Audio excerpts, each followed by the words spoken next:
Bem-vindo! Psicografias e relatos espirituais. Gratidão pela sua companhia e inscrição no canal. Se o conteúdo lhe agrada, lhe peço humildemente que deixe o seu gostei. Se possível, compartilhe o conteúdo também. Do livro Pedaços do Cotidiano, psicografado por Zíbia Gasparetto, relato do espírito de Belisário Souza. Estou num tempo que não era o meu, numa vida que não era minha, num negócio que não queria.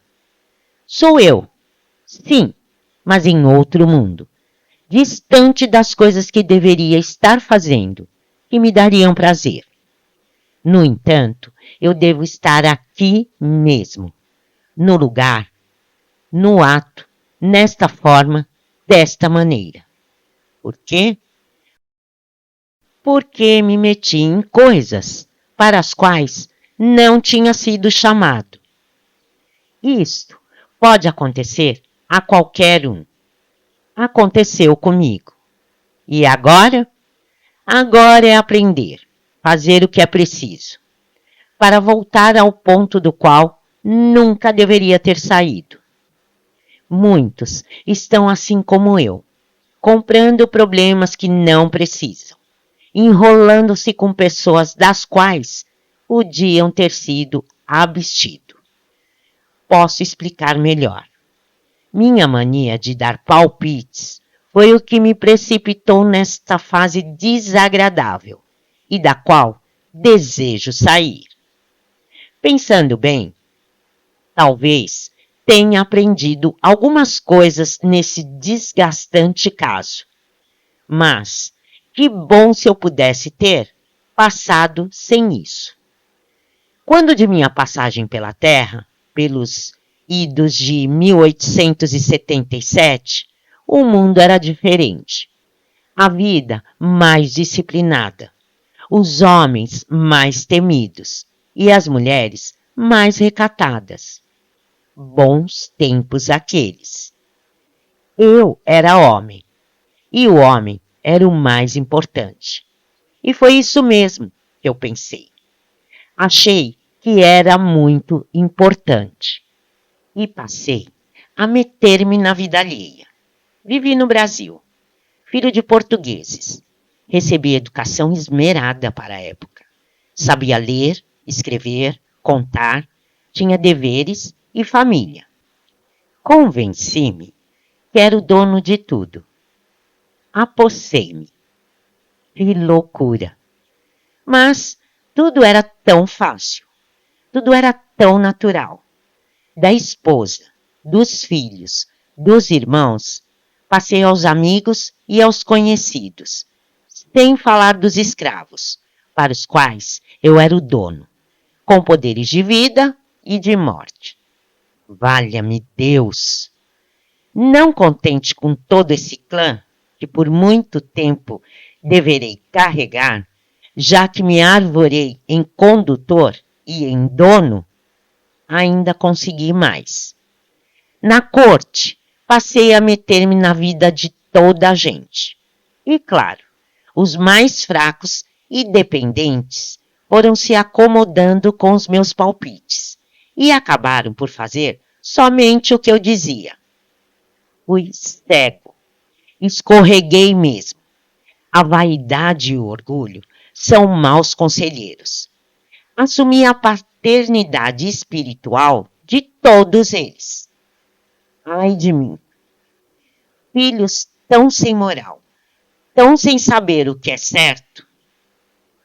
Quando eu deixei a terra, em 1925, cercado da atenção da família, do carinho dos amigos, do pranto dos meus conhecidos, das lamúrias, da lamentação dos que me estimavam, ia satisfeito e em paz.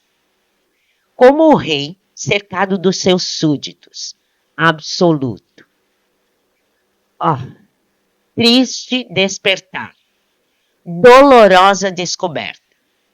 Logo ao chegar, fui cercado por multidão de pessoas furiosas, exigentes, cobrando-me por uma série de conselhos que eu havia dado, segundo minha forma acanhada de perceber, e que tinha transtornado os planos de todos eles. Queriam que eu lhes concedesse tudo de quanto eles tinham sido privados pela minha interferência indevida. Que luta, que sofrimento, que desilusão! Meu coração disparava. Estava assustado, perseguido, acuado. E eles, à minha volta, suplicando, exigindo, pedindo. Sem falar que os que tinham ficado na terra, sem saberem ater-se aos problemas da vida, que eu sempre resolvi por eles, chamavam-me e fui muitas vezes arrastado ao velho lar, impotente e sem ser percebido, para presenciar os demandos e a incapacidade dos meus despreparados súditos. Mau rei. Esse fui eu. Quis ser rei, mas não tinha sabedoria para levar o progresso aos outros. Chorei, sofri, exasperei-me, atraído aos lares das pessoas com as quais me envolvera, e por isso transformei-me em um pobre doente, aterrorizado, aflito, desesperado e suplicando um pouco de paz. Foi depois de muitos anos que consegui. Eles foram esquecendo de mim e pude respirar mais livremente. Porém, estava arrasado, sem coragem para nada, consciente da minha própria incapacidade.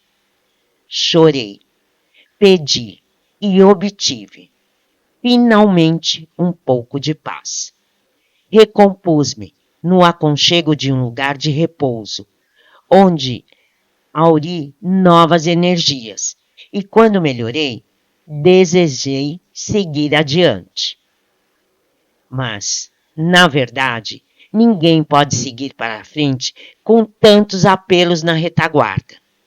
Ninguém pode buscar o próprio progresso sem reconstituir o que destruiu. É condição de nossa consciência. É condição do nosso espírito. Então, fui forçado a tomar conhecimento da minha última etapa terrena. Tive que rever o que havia feito e fui forçado a reconhecer que me intrometera indevidamente nos problemas alheios e, por infelicidade minha, tinha sido ouvido. Partilhara da responsabilidade. Comprara as consequências. Sofria reação correspondente. O que fazer? Trabalhar, esclarecer, recolocar nos devidos lugares. Casais que o ciúme tinha separado. Pais que tinham sido excessivamente severos com os filhos. Mães que se recusaram a procriar. Bens materiais colocados acima dos bens imperecíveis do espírito. Maldisse meu orgulho. Lamentei a sorte. Esbravejei. Chorei. Revoltei-me. Mas não houve jeito. Tive de reconhecer que realmente eu tinha voluntariamente assumido a responsabilidade por coisas que não eram minhas. E agora? Não tive jeito. Não quis renascer ainda. Para quê? Do jeito que ainda sou, é bem capaz que eu volte a fazer a mesma coisa. Vocês não sabem como isso é fácil. Então, sobrou-me apenas a hipótese de ser o anjo da guarda de todos eles.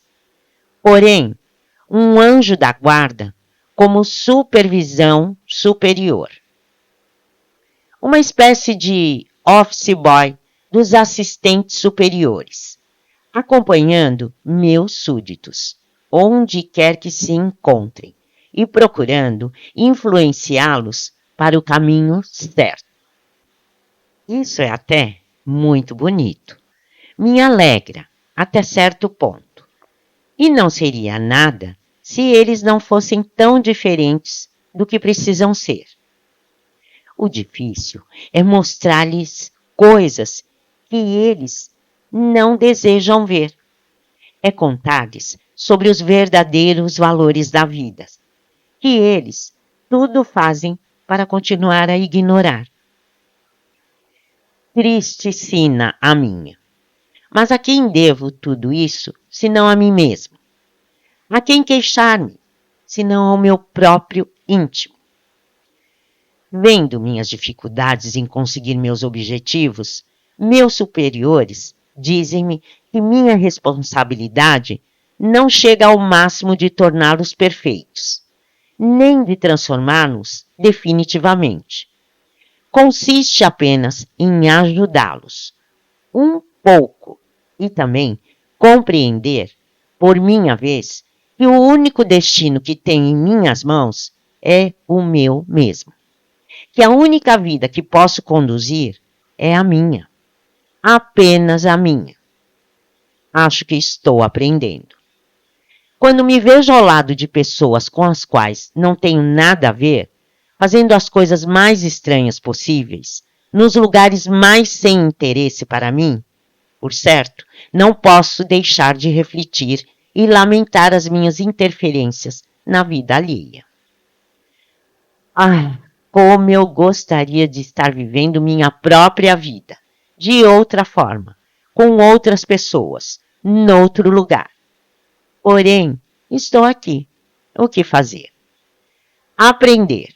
E aprenderei. Podem estar seguros que já estou aprendendo. E já aprendi muito. Pense em mim com carinho. E lembre-se do idiota que eu fui, escravizando-me a problema dos outros por tanto tempo. Tanto que não sei ainda quando poderei libertar-me. Até breve. Belisário Souza.